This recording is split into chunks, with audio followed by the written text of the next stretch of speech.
Welcome to AASHTO Resource Q&A. We're taking time to discuss construction materials testing and inspection with people in the know. From exploring testing problems and solutions to laboratory best practices and quality management, we're covering topics important to you. Welcome to AASHTO Resource Q&A. I'm Brian Johnson. And I'm Kim Swanson, and we have a follow-up episode to our December podcast. What are we following up on, Brian? Well, we are way past the time limit for saying Happy New Year, but this is our first podcast of the year, so Happy New Year. Happy New Year. In mid-February. But this podcast episode is a follow-up to, like you said, from our last one in December. And what we did is we challenged our listeners to send us some of their 2026 New Year's resolutions for quality at their companies. Mm-hmm. Now, as things go with our solicitations to listeners for content, we didn't get a lot of action. So I went with plan B. And I reached out to more laboratory contacts that I had recently communicated with, and I asked them if they had any 2026 New Year's quality resolutions. Mm-hmm. And I got some bites. Yes, we did, thankfully, for your initiative, because, our listeners, while there are many, are not very active. No, I don't know what the deal is. I would love it. If you're listening to this, it's like, just let us know you're out there. It really would do a lot. Like, it would make our month, I'm sure, if once, like, anytime anybody says, "Oh yeah, I listened to the podcast," it's like, you did? Like, because otherwise you're just a number on the analytics I look at. So I know people are, but it's nice to have a person say it. I'm always delighted / irritated when I hear that, because I'm I'm thrilled that somebody listened to it.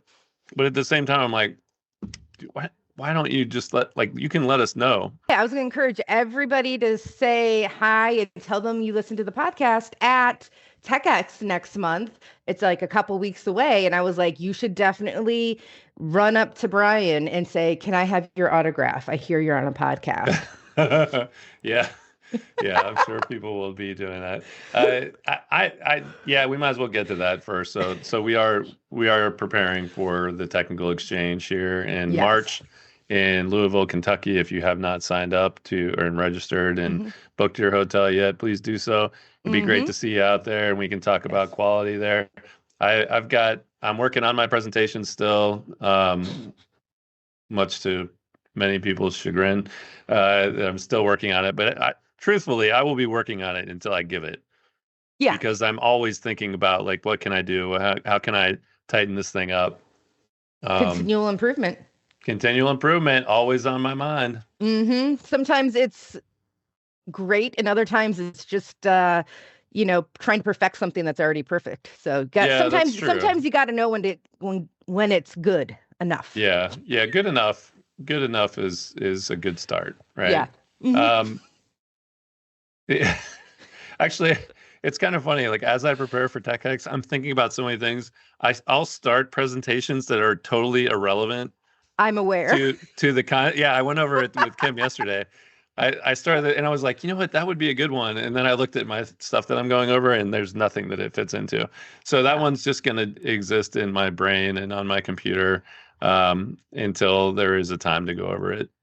Maybe we'll have a show and tell podcast so that you have to listen to or watch on the YouTube is the word I was looking for, and you can go over it then. Maybe it's a podcast and not a TechX session. Maybe I have another one that I really like that I never have gone over with people about knowledge. Yes. And have I You've wasted talked your about time with that? You have talked about it. I'm not saying you wasted my time. I'm really proud of that one. I'm like, this is great. I would if I saw this online, I would definitely listen to this thing. Yeah. But I wrote it. So you might be a little biased. I'm a little biased. Yeah. Just a little. Just tiny bit. Anyway, we are going to be giving other presentations and having panel discussions and workshops. And if you do come to the technical exchange, be prepared to be an active participant, because Yes. You will get the most out of it. It's okay if you want to hang back in the beginning because you're not quite comfortable yet, but you will be comfortable by the end. So you might as well just jump in. Yeah, I think with TechX, my advice to attendees is always just like everyone there, you can learn something from everybody there, all the attendees, the speakers, but they can also learn from you. So don't hoard your knowledge. Like, realize that you are part of that exchange and that you do have valuable contributions, and don't second guess that. Because I think I've seen a lot of people like, well, should I like, what I do or what we do is whatever.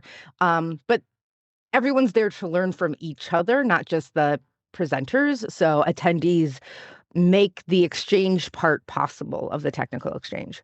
So that's a great point. And that goes, that's related to this topic that we're talking about today, with New Year's resolutions related to quality. We talked about quality yesterday and some of the ways that, what that means to people, and how it manifests itself in different organizations. And I think that communication of quality, your thoughts about quality, or the things that you are doing that you may not think are important for other people to hear about, are important for people to hear about. And we see that even in our own organizations, and we consider ourselves to be pretty quality oriented. Uh, and but there's always this moment where I might think about something, like, let's say I just learned something, and I think, should I share this with the rest of the team? Or, well, what not just the team but the organization? Should I send this information to anyone? Should I send it to my team? Should I send it to another team too? Should I send it to the entire office? Should I send it to all of Ashto?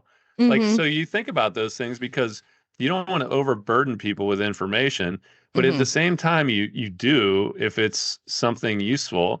And if you can create a culture in your office or your company where you do share those good things that you've learned, imagine if everybody did that when they learned something new that was interesting to them, and nobody said, don't send me stupid emails, or don't waste my time with emails.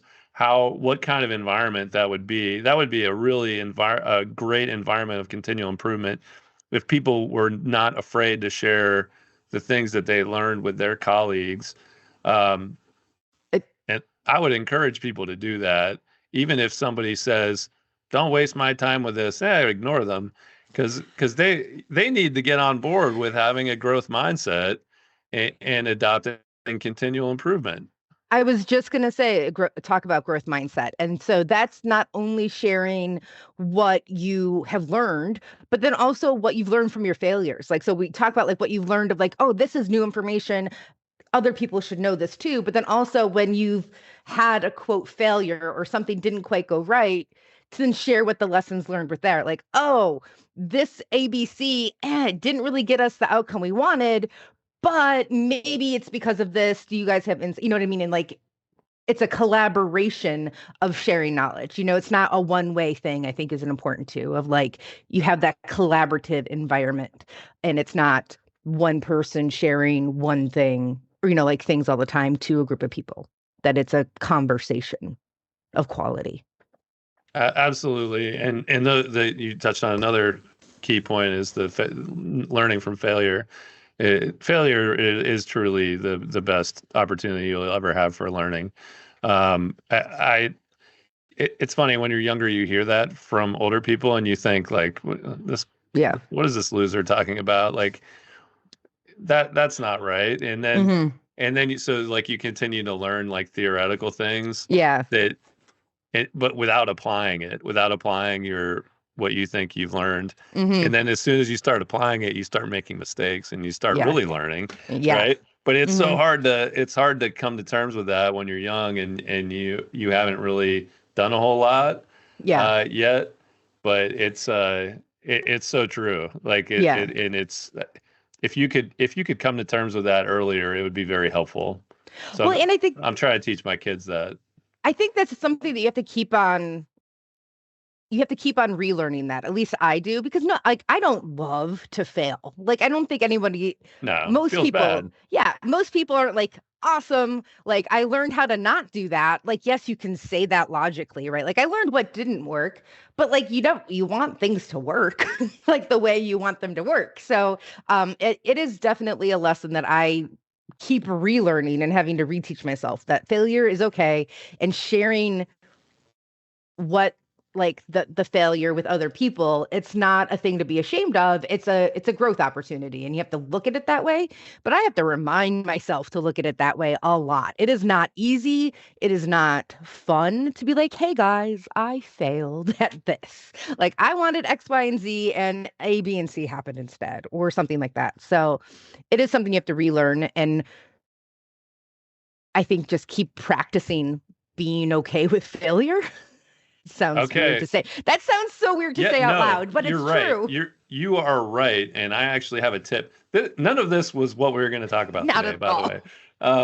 But I had an experience this weekend that is a great learning opportunity. I encourage other people to do it. It's a low stakes way to fail Okay. that you can, if you like you said, you can train yourself Mm-hmm. to be okay with it, right? Mm-hmm. And I would say take some low stakes activities that you can fail at and think about, like, try to really absorb that concept as you Yeah. do it. So I will tell you what my failure was this weekend. Perfect. I decided I really wanted to make some biscuits. Okay. And I was like, you know what I'm going to do? I'm going to make the best biscuit, bacon, egg, and cheese Mm-hmm. sandwich I've ever had. Mm-hmm. And I looked up some recipes on biscuits, watched some videos, and I'm like, okay, I got this. Yeah. So I did it, and I made the biscuits, and they were not great. They were okay. Mm-hmm. Mm-hmm. They were, I would say, very average. Okay. If I went to a restaurant and I was served those biscuits, I would say those are biscuits. I identify those as that food, but they are not the best ones. They weren't Yeah. terrible, Mm-hmm. but then I started looking after that. I was like, I What did can't I wait do? to make them again Yeah. because I know, like, I consider it a failure what Mm-hmm. I did, Mm-hmm. and I know that the next time I'm going to improve, and I'll probably fail in a different way, but I am going to Yeah. keep doing it until I get what I want out of this Yeah. thing, and then I'll be happy with it, and then I'll probably lose interest in making biscuits, but that's okay. Your hyper fixation on getting the perfect I biscuit really want to recipe. do it, Yeah, I get it. and I'm not a perfectionist. Yeah. I like continual improvement. I mean, I'm very into that, but I'm not like it doesn't have to be perfect. I Mm-hmm. mean, it'd be great if it was, but that's okay. Yeah. Um, but it it's a way you can kind of like get that mindset if you Yeah. don't have it, that Mm-hmm. failure is okay. Like Mm-hmm. you can pick something kind of low stakes Yeah. and work on it. Yeah. I think that I've seen a quote or something on social media from someone smart, maybe. I don't know where it even came from, but I like it. And it's, you have to be brave enough to fail at something new, right? So, like, that is part of what you're saying, right? Like, you're not necessarily like a baker by trade, clearly. No. Um, so like to be brave enough to fail at something new, I think is important. And that is a good way. Like you're right, low stakes way. Like, yeah, maybe don't try like brain surgery Yeah, as like a right. thing to practice and fail at. But making biscuits or making a new recipe or trying something new or learning a new hobby that you kind of stink at. Um, yeah, I think that's definitely a good lesson to learn and a good way to practice n- failing. Yeah. Yeah, and it's okay. Like if you're not like if you don't need to teach yourself how to fail, that's good too. I mean, you can apply this to anything, Hmm. and really, it's like you should just be doing stuff. like taking chances, doing things that you're not 100% sure are going to work out.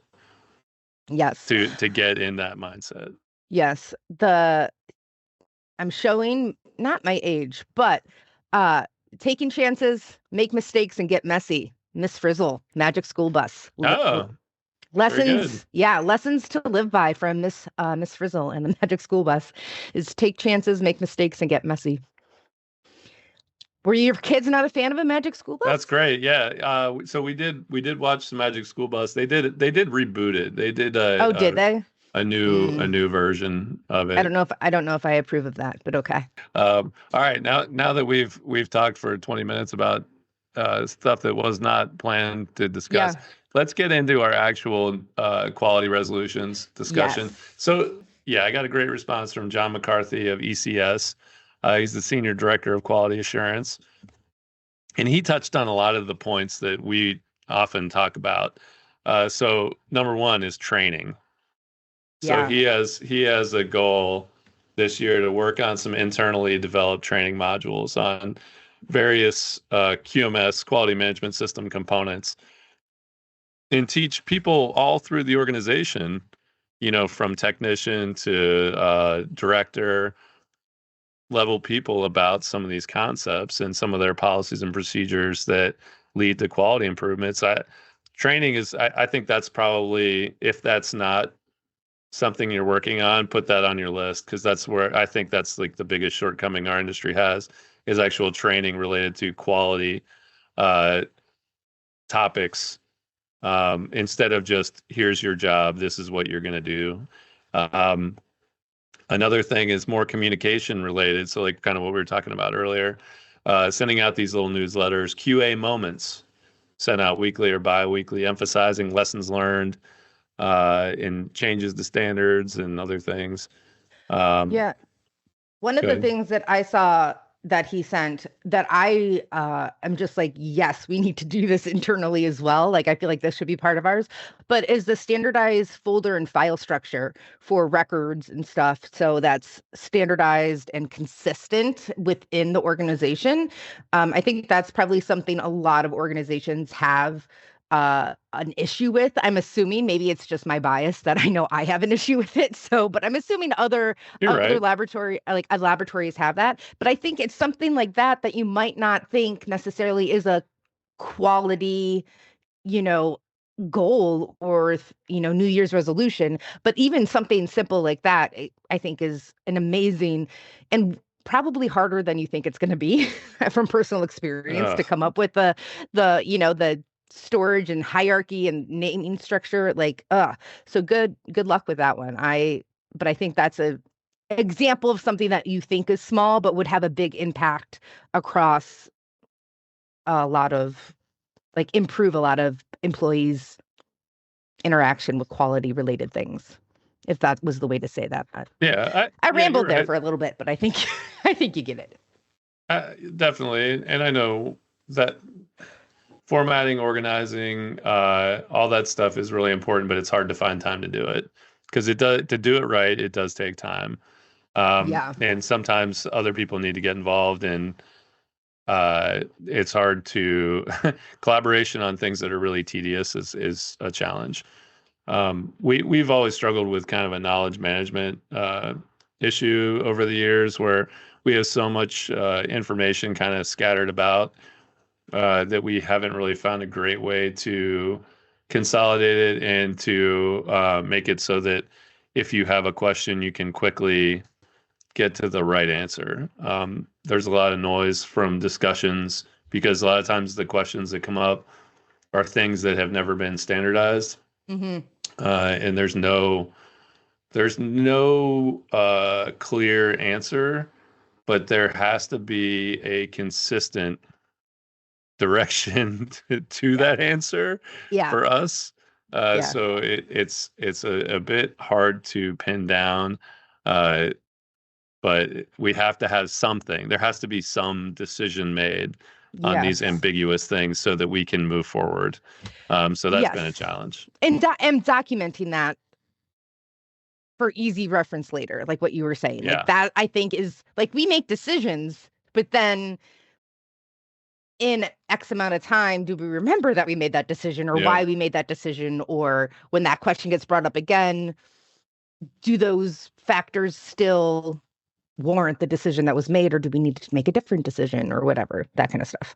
Yeah, and the people who bring this to light the best for us are always new employees. Yes. Anytime we get new employees, they ask a million questions, and it is awesome. Yeah. Because when we're like, we don't know, like, well, put it on the list. Yeah. That's something we have to do. Let's fix this. So I love when we get new people who ask a lot of questions. And I know some people don't like that because it can be irritating if they ask a lot of them, but you have to, like, that's where you get a lot of growth. Mm-hmm. Continual improvement. You have to look at the questions as like the opportunity of like, oh, we've lived in this so long and like we know why X, Y, and Z, but if it's not easy for an outsider's perspective or a newcomer, that's not great. Nope, it's not great. It's not great. So you can do better.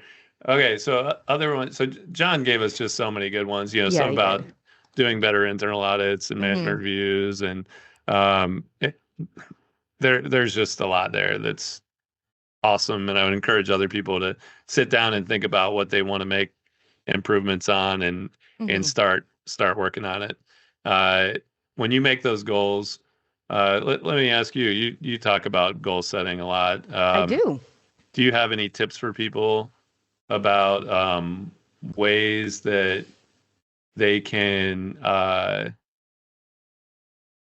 guess, take those thoughts that they have about things that should be done and try to put them down and make them actionable and help them lead to success in solving those problems? With goal setting, personal or organizational goal setting, is that it really needs to connect to your values, mission, and vision. If you have a goal or you have something like, oh, I'd like to do this, or we should be doing that, taking the time to really draw the clear, direct line from the outcome that you want to the organizational principles, to your quality objectives, to your organizational values, vision, mission, that kind of stuff. Draw the clear line of the outcome. Make that very clear, because I will say sometimes the why, like why that outcome is important, is more important than the goal itself, because the how can change. Like if you want consistent whatever for the outcome, maybe it's not what you think. It's the naming structure. Maybe it's a different thing. Maybe it's something else. So you might be thinking the avenue to the outcome is one path, but if you focus on the outcome and not the path, and make sure the outcome is connected to your things, you may find better ways or different ways to get there. If that might not answer your question. Did that answer your question? Are you saying, okay, let me ask you if I understand that. Yes. Are you saying not to be transfixed on the methodology? Yes. And like be open to changing it as you learn more things along the way? Is that what you're saying? Yes. So what I often say is the why is so important, and that's the connection to the other things, and the outcome that you're looking for. The why is so important because the how can change. So if you are wanting a specific outcome and the things that you're doing are not getting you there effectively or just at all, then your how might be the wrong how. Like your avenue, your methodology, like, oh, this online tool or this out of the box solution that we're going to buy, or all of these things, or this training that we're going to do might not be the right thing for the outcome that you want. Because if you're not getting that outcome after multiple attempts at different strategies, like that's what a lot of the missing pieces are sometimes. That if you're focused on the how or the why, and then the connection to your bigger organizational picture and your personal picture of your values, mission, vision, quality principles, if those are aligned with the outcome and the why, then the how will find its way. You can like be creative in the how. You don't have to be rigid of like, well, we're going to do this with this. Like, does that make sense? I don't know if I made it more confusing. Probably. Yeah, it does, but if you aren't watching the YouTube video, you should, because Kim's My Kim's my hand hand motions. motions made the response very complicated. You're not wrong. I might cut all of this out. I have the power in editing. Yeah, I might cut it all that's out. true. You have the power. You can make it what you want. But I But would say, like, I think sometimes, we call ourselves resource for a reason. We have a lot of experience in things that people don't have experience in. And if you want to follow up with Kim on any of these things that she's talking about, feel free. oh yeah, for sure. Feel free to reach out if you're like, hey, I'm interested, or I'm curious about what you were talking about with goal setting. No I'd one's like to going know to from more. based But they on based on but previous experience. Nobody they will. But I love. can. Oh yeah, for sure. I I mean, would. it's I not. would love that. Yeah, I mean, use what you got, right? Yeah. Like, No, for we sure. we're here, Yeah. and we're happy. Like, so John McCarthy, who submitted some of those ideas, Hmm. he and I communicate regularly about all kinds of stuff. It's not all just like, hey, what's going on with this laboratory accreditation issue? Hmm. It's like we're trying to build this culture of quality, not just in our organization, but in this testing field, this construction materials Yeah. testing field, industry in general. So be part of it, and reach out at any time. And I've got another respondent. John Maroon from UES in Reno, Nevada. He's a lab supervisor. We've been communicating about a couple things recently, and we haven't communicated much before this. So I was really appreciative that he reached out. But he's got some things he's working on too, which I think are really awesome. Using an automated Excel-based calibration log to improve consistency and reduce human error. That's great. Yeah. Those are awesome things. Like, we've been trying to do that too, because anytime you've got humans involved, there will be error. Yep. And those are learning opportunities, as we talked about before. But making, automating certain things that can be automated, and help improve, make things more efficient, uh, more repeatable. Like, those are great. And also by trying to incorporate email notifications and alert staff when there are deadlines coming up. That's another thing that John's working on. So those are great improvements, and I'm sure that those are heavy on people's minds if they're lab managers or supervisors. Um, and I would also encourage people to reach out to their other people in the industry too. I mean, you can talk to us, you can talk to other people in the industry. A lot of times there's regional groups that get together regularly and talk about some things.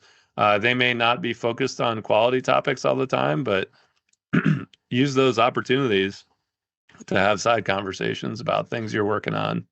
Yeah, it especially like we were talking about at the beginning at the technical exchange next month, right? Like it's that opportunity to expand your professional network with quality-minded people in your field, right? That you can share and get ideas with. And going I guess the tip that you asked and for forever ago, and I didn't say because I was working around it. It's be creative with the solutions. It's basically what boils down, where you have that desired outcome that you want, and you think email reminders are going to be the one that gets me that outcome, or like this one system and these tools are going to get me this outcome.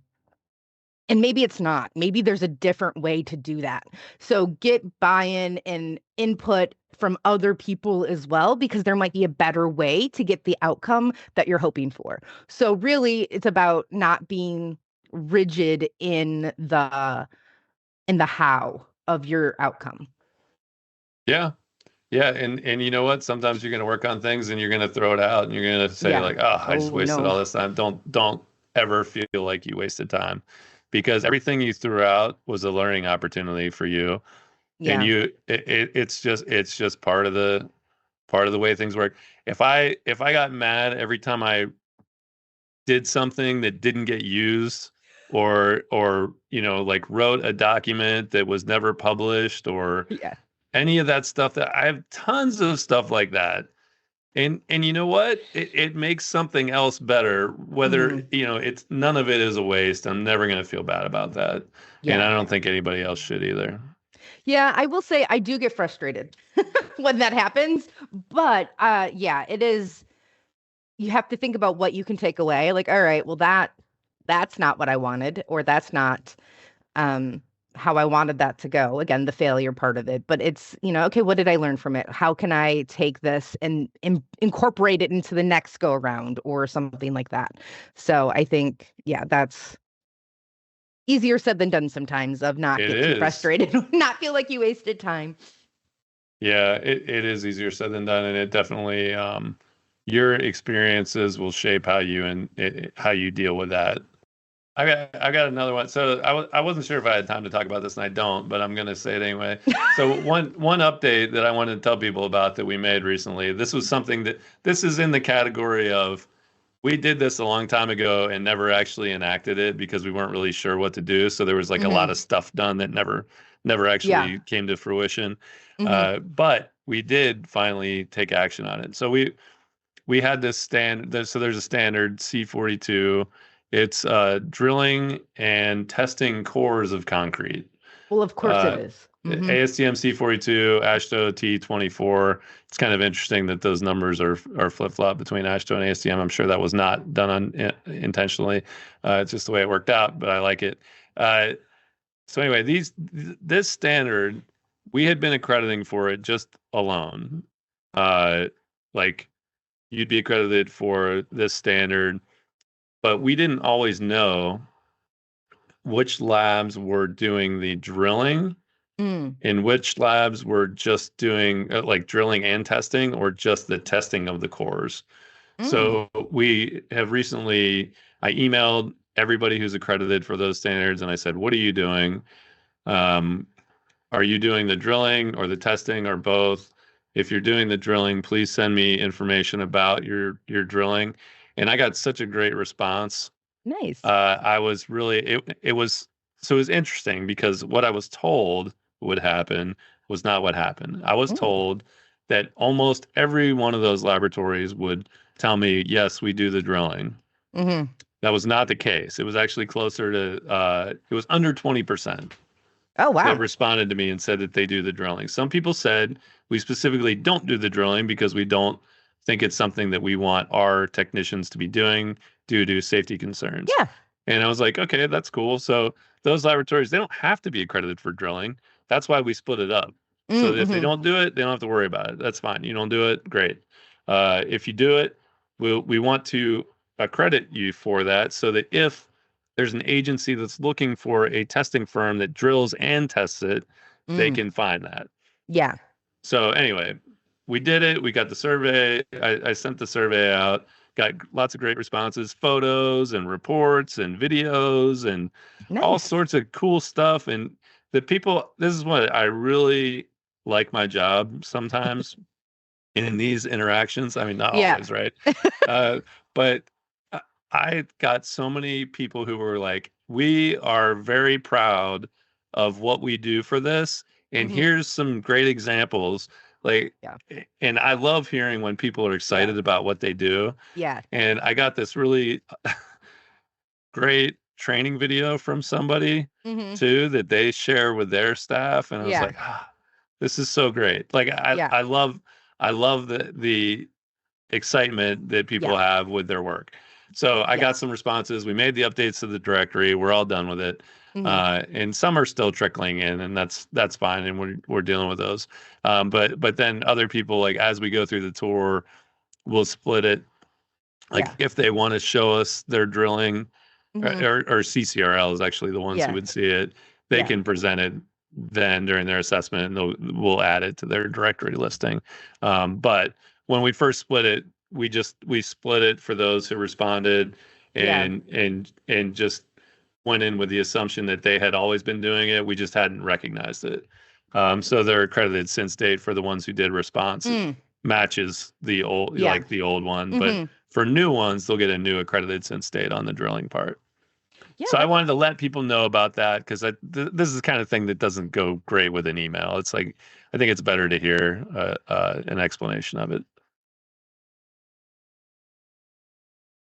But I think that's it. I think we've covered this topic the way we wanted to, and then some. So that's going to do it for this episode, and I hope to see you at the Technical Exchange. Yep. And go to ashtoresource.org/events for information on the Technical Exchange. And again, be sure to ask Brian for his autograph when you see him there. Thanks for listening to AASHTO Resource Q&A. If you'd like to be a guest or just submit a question, send us an email at podcast@ashtoresource.org or call Brian at 240-436-4820. For other news and related content, check out AASHTO Resource's social media accounts or go to ashtoresource.org.